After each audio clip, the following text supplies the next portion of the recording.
Bonjour tout le monde, me voici aujourd'hui avec une nouvelle invitée, je te laisse te présenter. Alors bonjour, je m'appelle Sandrine et je suis psychomotricienne. Très bien, aujourd'hui justement on va parler de la psychomotricité, qu'est-ce que c'est?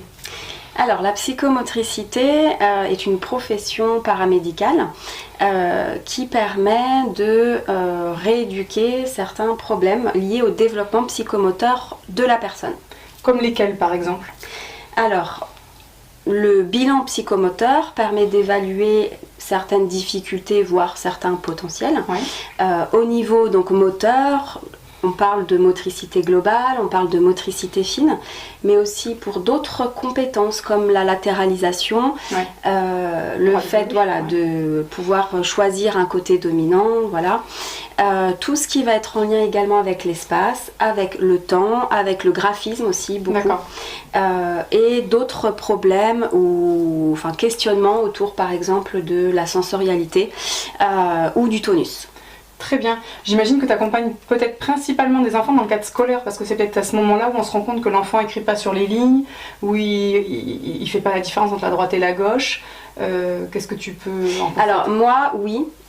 C'est vrai que je suis beaucoup d'enfants qui sont scolarisés. Donc souvent les problèmes sont repérés à l'école, que ce soit en maternelle ou au niveau primaire.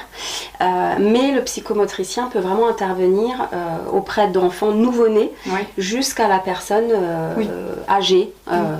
Voilà. D'accord, parce que suite à un accident ou à une dégénérescence, on a besoin de réapprendre ou de retravailler un domaine? Alors oui, dans le cas par exemple du handicap moteur qui peut être lié à une maladie ou lié à un accident, effectivement certaines fonctions psychomotrices comme celle de la coordination bimanuelle va être rééduquée avec le psychomotricien qui travaille en équipe souvent avec d'autres professionnels comme le kiné, l'ergothérapeute. Ok, très bien. Est-ce que la psychomotricité est prise en charge par la sécurité sociale? Alors non, déjà il faut savoir que pour aller voir un psychomotricien, logiquement, il faut une ordonnance du médecin. Voilà, et suite à ça, il n'y a pas de remboursement via la Sécu, mais par contre une prise en charge peut avoir lieu avec les mutuelles ou alors avec la MDPH, la maison départementale pour le handicap, en cas de diagnostic particulier. Ok, très bien.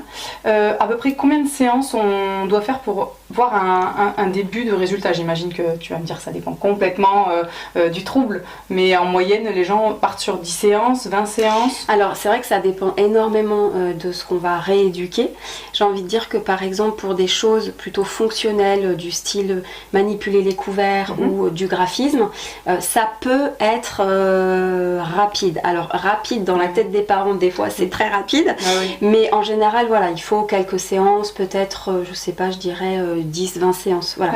Par contre pour d'autres troubles, on part sur des fois des années d'accompagnement qui sont complètement liées aussi au développement de l'enfant en fait.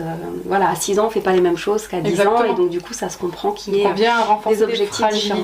Est-ce que la psychomotricienne ou le psychomotricien travaille aussi en lien avec les réflexes archaïques?